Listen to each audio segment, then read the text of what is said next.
എല്ലാ മാന്യപ്രേക്ഷകർക്കും കൊളാഷിലേക്ക് വീണ്ടും സ്വാഗതം. ഇന്ന് നിങ്ങളുമായി സംവദിക്കുന്നത് സൗദി ഗവൺമെന്റ് വിദേശികളുടെ ആശ്രിതരുടെ മേലിൽ പുതുതായി ഏർപ്പെടുത്തിയ ലെവിയെക്കുറിച്ചാണ്. കഴിഞ്ഞ ഏതാനും മാസങ്ങൾക്ക് മുമ്പ് സൗദി മന്ത്രിസഭ പാസാക്കിയ നിയമമനുസരിച്ച് രാജ്യത്തെ വിദേശികളുടെ മുഴുവൻ ആശ്രിതരുടെ മേലിലും പ്രത്യേകമായി ലെവി കഴിഞ്ഞ ജൂലൈ 1 മുതൽ പ്രാബല്യത്തിൽ വന്നിരിക്കുന്നു. ഓരോ വിദേശിയുടെ ആശ്രിതനും മാസം തോറും 100 റിയാൽ വീതം സർക്കാരിന് നൽകണമെന്നാണ് പുതിയ ഉത്തരവ്. ഇത് അടുത്ത 2018 ജൂലൈ മുതൽ 200 റിയാലായും 2019 ജൂലൈ മുതൽ 300 റിയാലായും 2020 ജൂലൈ മുതൽ 400 റിയാലായും ഉയർത്തുമെന്നും പ്രഖ്യാപിച്ചിട്ടുണ്ട്. ഇതുകൂടാതെ രാജ്യത്തെ മുഴുവൻ വിദേശികളായ തൊഴിലാളികളുടെ പേരിലും 2018 ജനുവരി മുതൽ 400 റിയാൽ നൽകണമെന്ന് സൗദി മന്ത്രിസഭ നേരത്തെ പ്രഖ്യാപിച്ചിട്ടുണ്ട്. അഥവാ സ്വദേശികളെക്കാൾ വിദേശികൾ കൂടുതൽ ജോലി ചെയ്യുന്ന സ്ഥാപനങ്ങൾ തങ്ങളുടെ ഓരോ വിദേശീയ തൊഴിലാളികളുടെ മേലിലും 400 റിയാലും, വിദേശികളെക്കാൾ സ്വദേശികൾ ജോലി ചെയ്യുന്ന സ്ഥാപനങ്ങൾ തങ്ങളുടെ തൊഴിലാളികളുടെ മേലിൽ 300 റിയാലും നൽകണമെന്നാണ് പ്രഖ്യാപിച്ചിരിക്കുന്നത്. 2019 ഇപ്രകാരം ഇത് 600 റിയാലായും വിദേശികളെക്കാൾ സ്വദേശികൾ ജോലി ചെയ്യുന്ന സ്ഥാപനങ്ങളിൽ 500 റിയാൽ നൽകേണ്ടി വരും.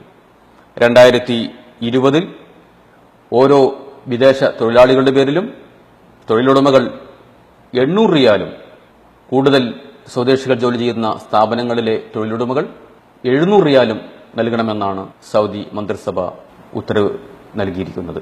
സൗദിയിലെ വിദേശികളുടെ ആശ്രിതരുടെ മേലിൽ ഏർപ്പെടുത്തിയ ലെവിയിലൂടെ വരുന്ന 2020 ആകുമ്പോഴത്തേക്കും 27 ബില്യൺ റിയാലിന്റെ വരുമാനമുണ്ടാകുമെന്നാണ് കണക്കാക്കുന്നത്. ഇതുപോലെ തന്നെ വിദേശികളായ തൊഴിലാളികളുടെ മേലിൽ ഏർപ്പെടുത്താൻ ഉദ്ദേശിക്കുന്ന ലെവിയിലൂടെ ഏകദേശം 84 ബില്യൺ റിയാലിന്റെ വരുമാനം വർഷത്തിലുണ്ടാവുമെന്ന് കണക്കാക്കുന്നു. ഇപ്രകാരം ഒന്ന് വരുമാന മാർഗം, മറ്റൊന്ന് വിദേശികളെ നിയമിക്കുന്നതിൽ സ്വദേശികളെ നിരുത്സാഹപ്പെടുത്തുകയും പകരം സ്വദേശികളെ നിയമിക്കാൻ പ്രോത്സാഹിപ്പിക്കുക എന്നുള്ളത് കൂടിയാണ്. ഇതിന് പ്രധാനപ്പെട്ട കാരണം പല നിയമങ്ങൾ പ്രഖ്യാപിച്ചിട്ടും പല തൊഴിലുടമകളും സ്വദേശികളെ നിയമിക്കുന്നതിൽ വിമുഖത കാണിക്കുന്നു എന്ന വ്യാപകമായ പരാതിയാണ് നിലവിലുള്ളത്. അതുകൊണ്ട് തന്നെ വിദേശികളെ നിലനിർത്തുന്ന ചെലവ് വർദ്ധിപ്പിക്കുക എന്ന് സർക്കാർ തീരുമാനിക്കുകയും ഇത്തരത്തിൽ ലെവിയും മറ്റു ചെലവുകളും ഏർപ്പെടുത്തി വിദേശികളെ നിയമിക്കുന്നതിൽ നിരുത്സാഹപ്പെടുത്തുകയും സ്വദേശികളെ നിയമിക്കാൻ തൊഴിലുടമകളെ നിർബന്ധിക്കുകയും ചെയ്യുക എന്നുള്ളതും ഈ ലെവി കൊണ്ട് ലക്ഷ്യമാക്കുന്നുണ്ട്. ഇനി ഈ ലെവിയുമായി ബന്ധപ്പെട്ട പ്രധാനപ്പെട്ട നാം അറിഞ്ഞിരിക്കേണ്ട ചില കാര്യങ്ങളാണ്. ആശ്രിത ലെവി ഓരോ ആശ്രിതരുടെ പേരിലും മാസം തോറും 100 റിയാൽ വീതമാണ് നൽകേണ്ടത്. 2017 ജൂലൈ 1 മുതൽ ഇക്കാമ പ്രാബല്യത്തിൽ വരുന്ന അതുവരെയുള്ള കാലം കണക്കാക്കിയാണ്, സമയപരിധി കണക്കാക്കിയാണ് ലെവി അടയ്ക്കേണ്ടത്. ലെവി നൽകാതെ ഇക്കാമ പുതുക്കാനോ പുതിയ ഇക്കാമ ലഭിക്കാനോ എക്സിറ്റ് റീ എൻട്രി പോലുള്ള സേവനങ്ങൾ ലഭ്യമാവില്ല. അതോടൊപ്പം നാം മനസ്സിലാക്കേണ്ടത് സർക്കാർ സ്ഥാപനങ്ങളിൽ ജോലി ചെയ്യുന്ന വിദേശികളുടെ ആശ്രിതർക്ക് ഈ ലെവി ബാധകമാവില്ല. അതുപോലെ മറ്റൊരു കാര്യം, നവജാത ശിശുക്കൾക്ക് പോലും ഈ സർക്കാർ പ്രഖ്യാപിച്ച പ്രത്യേക ഫീസ് നൽകേണ്ടതുണ്ട്. ബർത്ത് സർട്ടിഫിക്കറ്റ് എടുത്താലും എടുത്തില്ലെങ്കിലും ജനിച്ചത് മുതലുള്ള തീയതി കണക്കാക്കി ലെവി നൽകാതെ സർക്കാരിന്റെ സേവനങ്ങൾ ലഭ്യമാവില്ല.